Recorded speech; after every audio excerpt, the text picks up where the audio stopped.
नमस्कार दोस्तों, आप देख रहे हैं राष्ट्रवन न्यूज। और जिस तरह से झंडा का महोत्सव मनाया जा रहा है, जिस तरह से झंडे को सलामी दी जा रही है, इसी कड़ी में मैं श्री अनुराग जी से जुड़ रहा हूं। अनुराग जी के बारे में मैं थोड़ा सा बताना चाहूँगा। मैं बहुत सारे पहलुओं पर बात कर रहा हूं और करूँगा, क्योंकि हमारे साथ जुड़ गए हैं अनुराग जी। ये इनके बारे में एक बार मैं फिर से अपडेट देना चाहूँगा।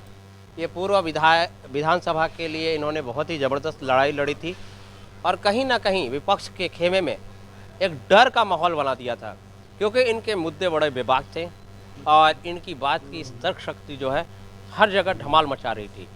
तो खैर, मैं ज़्यादा समय जाया ना करके इनसे बात करते हैं।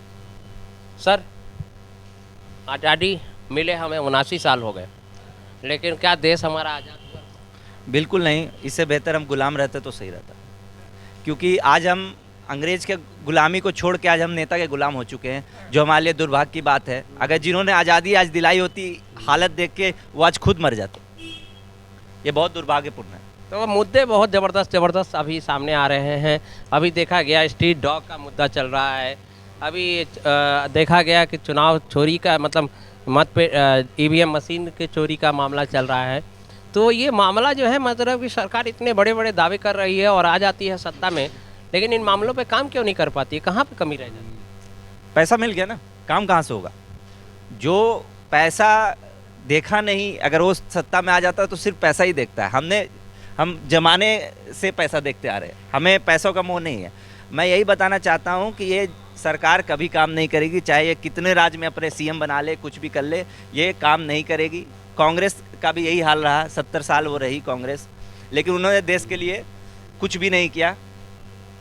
मैं यही बोलना चाहता हूँ आपके ये से कि जनता को भी एकजुट होकर देश के लिए सोचना चाहिए कि कौन हमारे लिए सही है, कौन हमारे लिए क्या कर सकता है। जहाँ तक अपने वो कुत्ते की बात की, मुद्दे की, तो उसमें मैं यही बोलना चाहता हूँ कि सरकार को इसके लिए शेल्टर होम पहले बना लेना चाहिए था, तब ये फैसला लेना चाहिए था।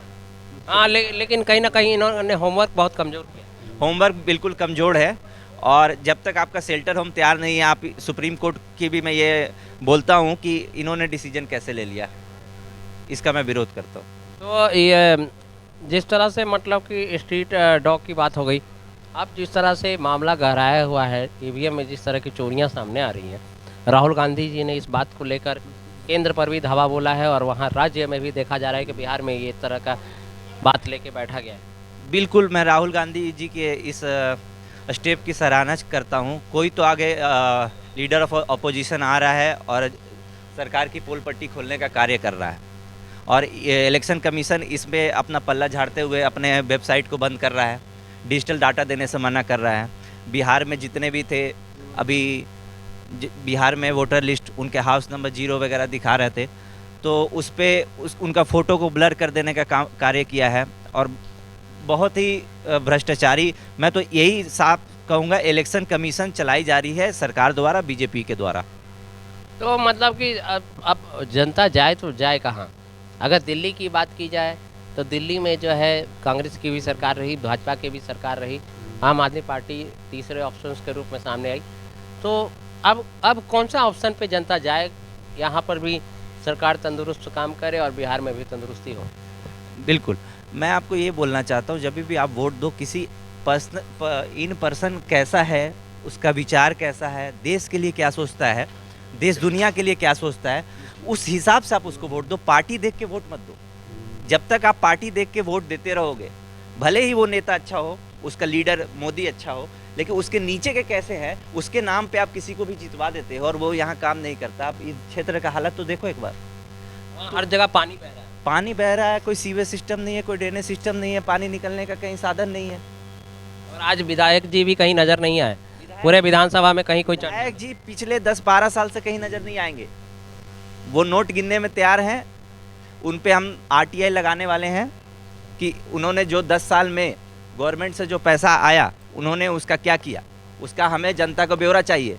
इसके लिए हम प्रदर्शन भी करेंगे और जो हो सकता है, जो बन पड़ता है वो करेंगे। लेकिन जब वो वोट मांगने आए थे और कहा था कि मैं बहुत बड़ा विकास करूंगा, वो उसकी पहले, मतलब कि उसके बाद जो इस तरह से उनकी बातों की हवा निकली है, ये कहीं ना कहीं लोकतंत्र की सुंदरता है क्या?